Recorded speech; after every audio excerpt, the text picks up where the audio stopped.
Hi hello ನಮಸ್ಕಾರ ಕರ್ನಾಟಕ. ಈ ಗಾಡಿ ಲೊಕೇಶನ್ ಬಂದು ಹಾಸನ. ಗಾಡಿ ಬಂದುಬಿಟ್ಟು ಬಲೆನೋ ಆಲ್ಫಾ ಡೀಸೆಲ್ ವೇರಿಯಂಟ್ ಆಗಿದೆ. ಗಾಡಿ ಬಂದುಬಿಟ್ಟು ರನ್ ಆಗಿರೋದು ಬಂದುಬಿಟ್ಟು 1,17,000 ಪ್ಲಸ್ ರನ್ ಆಗಿದೆ. ಶೋರೂಮ್ ಮೇಂಟೆನೆನ್ಸ್ ವೆಹಿಕಲ್ ಆಗಿದೆ. ಗಾಡಿ ಮಾತ್ರ ಎಕ್ಸ್ಟ್ರಾ ಕ್ಲಾಸ್ ಆಗಿದೆ. ಒಂದು ಬಾಲ್ನೆಟ್ ಒಂದು ರೀಪ್ಲೇಸ್ಮೆಂಟ್ ಆಗಿದೆ. ಅದು ಬಿಟ್ಟು A to Z ಎಲ್ಲ ಒರಿಜಿನಲ್ ಇದೆ. ಗಾಡೀಲಿ ಏನೂ ಚಿಕ್ಕ ಪುಟ್ಟ ಕೆಲಸ ಏನೂ ಇಲ್ಲ. ಟೈರೆಲ್ಲ ಬಂದುಬಿಟ್ಟು ಒಂದು 70-75% ಇದೆ. ಒರಿಜಿನಲ್ ಪಾಸಿಂಗು, ಯಾವುದೇ ಥರ ರೀಪಾಸಿಂಗ್ ಗಾಡಿ ವೆಹಿಕಲ್ ಅಲ್ಲ. ಗಾಡಿ ಬಂದುಬಿಟ್ಟು ಫಸ್ಟ್ ಪಾರ್ಟಿ ಇನ್ಶೂರೆನ್ಸ್ ಇದೆ. ಫುಲ್ಲಿ ಲೋಡೆಡ್ ವೆಹಿಕಲ್ ಆಗಿದೆ. ಡಬಲ್ ಡಿನ್ ಸಿಸ್ಟಮ್ ಇದೆ. ಟಾಪ್ ಎಂಡ್ ಮಾಡಲಾಗಿದೆ. ಗಾಡಿ ಆಫರ್ ಬಂದುಬಿಟ್ಟು ಅವ್ರು ಹೇಳ್ತಿದ್ದಾರೆ 5,75,000 ಬೇಕು ಅಂತ. ಬಟ್ ಫೈನಲ್ ಟು ಫೈನಲ್ ಬಂದರೆ ಒಂದು 525-530 ತನಕ ಆಗುತ್ತೆ. ಗಾಡಿ ಬಂದುಬಿಟ್ಟು ಫುಲ್ಲಿ ಲೋಡೆಡ್ ವೆಹಿಕಲ್ ಆಗಿದೆ.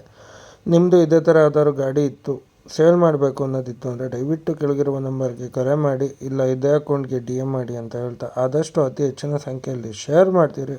ದಯವಿಟ್ಟು ನೋಡೋರೆಲ್ಲ ಫಾಲೋ ಮಾಡ್ಕೊಂಡು ನೋಡಿ ಅಂತ ಹೇಳ್ತಾ, ನಿಮ್ಮದು ಇದೇ ಥರ ಗಾಡಿ ಇತ್ತು, ಸೇಲ್ ಮಾಡಬೇಕು ಅನ್ನೋದಿದ್ರು ಕೆಳಗಿರುವ ನಂಬರ್ಗೆ ಕರೆ ಮಾಡಿ, ಇಲ್ಲ ಬೇರೆ ಗಾಡಿ ಡೀಟೇಲ್ಸ್ ಬೇಕಿತ್ತು ಅಂದ್ರೂ ಇದೇ ಅಕೌಂಟ್ಗೆ DM ಮಾಡಿ, ಇಲ್ಲ ಇದೇ ಅಕೌಂಟಲ್ಲಿ ಇದೆ ಸ್ಕ್ರೋಲ್ ಮಾಡಿ ನೋಡಿ. ಇದೇ ಥರ ಯೂಟ್ಯೂಬಲ್ಲೂ ಬಂದು ಸ್ವಲ್ಪ ಸಪೋರ್ಟ್ ತೋರಿಸಿ ಅಂತ ಹೇಳ್ತಾ, ಆದಷ್ಟು ಅತಿ ಹೆಚ್ಚಿನ ಸಂಖ್ಯೆಯಲ್ಲಿ ಶೇರ್ ಮಾಡ್ತೀರಿ. ನೋಡ್ತಿರೋರೆಲ್ಲ ಫಾಲೋ ಮಾಡ್ಕೊಂಡು ನೋಡಿ ಅಂತ ಹೇಳ್ತಾ, ಒಬ್ಬೊಬ್ಬರು 5 ಜನಕ್ಕೆ ಶೇರ್ ಮಾಡಿದ್ರು it will be more than to me ಅಂತ ಹೇಳ್ತಾ ಈ ವಿಡಿಯೋ ಇಲ್ಲಿಗೆ ನಿಲ್ಲಿಸ್ತಾ ಇದ್ದೀನಿ. ನಮಸ್ಕಾರ ಕರ್ನಾಟಕ. Thank you.